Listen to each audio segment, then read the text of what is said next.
আসসালামু আলাইকুম।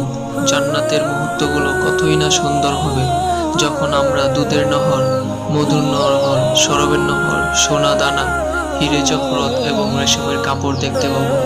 এবং সেই সাথে আমরা আমাদের আত্মীয় স্বজন সাথে মোলাকাত করব, যারা দুনিয়া থেকে চির বিদায় গ্রহণ করেছিল।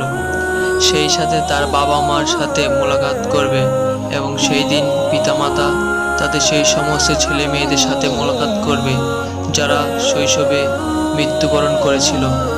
সেদিন এক ভাই অপর ভাইয়ের সাথে মোলাকাত করবে, যে তার প্রিয়তম মানুষের সাথে মিলনের আকাঙ্ক্ষা করেছিল।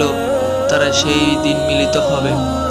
যেদিন আমরা অসুস্থ ব্যক্তিকে একদম সুস্থ অবস্থায় দেখব, যেদিন আমরা অন্ধকে দৃষ্টিশক্তিপূর্ণ, বৃদ্ধকে পূর্ণ যুবক যাদের শরীরে বিভিন্ন সংক্রমক ছিল তাদের সেই দিন তরুতাজা দেখতে পাবো। যাদের হার্ট দুর্বল ছিল সেদিন তাদেরকে অনেক শক্তিশালী অবস্থায় দেখব। সেদিন বৃদ্ধ মহিলাকে তার যৌবন ফিরিয়ে দেওয়া হবে। সেই দিন এমন একটি আনন্দময় দিন হবে যেদিন আমরা সমস্ত নবী রাসূল কেরামের সাথে পরিচিত হব। সেদিন আমরা সাহাবায়ে কেরাম সালাম প্রদান করব, উলামায়ে কেরামের সাথে মুসাফা করব, মুজাহিদদের মর্যাদা আমরা নিজ চোখে লক্ষ্য করব। সেদিন আমরা নিজ চোখে ফেরেশতাদের দেখতে পাব। যখন আমাদের হাউজে কাউসারের দিকে নিয়ে যাওয়া হবে, তখন আমাদের নবী করিম সাল্লাল্লাহু আলাইহি সাল্লাম সম্বোধন করে বলবেন, জানাবে বড় বড় সাহাবায়ে কেরামরা আমাদের সালাম প্রদান করবেন। তখন হযরত মুহাম্মদ সাল্লাল্লাহু আলাইহি সাল্লাম সোনার পেয়ালায় করে ঘরে ঘরে আমাদের হাউজে কাউসারের পানি পান করাবেন। হাউজে কাউসার হচ্ছে এমন একটি পানি যা পান করলে তৃষ্ণা পাবে না। তখন আমাদেরকে বলা হবে, এই সেই যে উনি হচ্ছেন হযরত আবু বকর সিদ্দিক রাদিয়াল্লাহু তাআলা। ওই দেখো হযরত ওমর রাদিয়াল্লাহু তাআলা আমাদের দিকে আসছেন, এবং ওই দিকে দেখো গাছের নিচে বীর মুজাহিদ হযরত খালিদ ইবনে আল ওয়ালিদ বসে আছেন। ওই দেখো ওমর চাইতে বেশি হাদিস বর্ণনাকারী হযরত আবু হুরায়রা রাদিয়াল্লাহু আমাদের দিকে তাকিয়ে আছেন। ওই দেখো লজ্জাশীল ব্যক্তি বসে আছেন, উনি হচ্ছেন হযরত ওসমান রাদিয়াল্লাহু তাআলা, আর উনি হচ্ছেন হযরত আলী রাদিয়াল্লাহু তাআলা। ওনার সাথে জান্নাতের সর্দার হযরত হাসান রাদিয়াল্লাহু আমাদেরকে বলা হবে।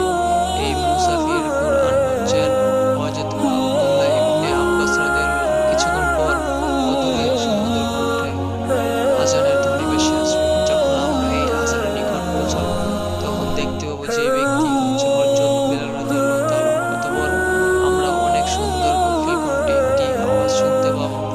যখন আমরা সেই আওয়াজের অনুসরণ করে তার সন্নিকটে গিয়ে পৌঁছাবো এবং তার পরিচয় সম্পর্কে জিজ্ঞেস করবো, তখন আল্লাহ তাআলার পক্ষ থেকে আমাদেরকে বলা হবে, ইনি হচ্ছেন আল্লাহর নবী হযরত দাউদ আলাইহিস সালাম।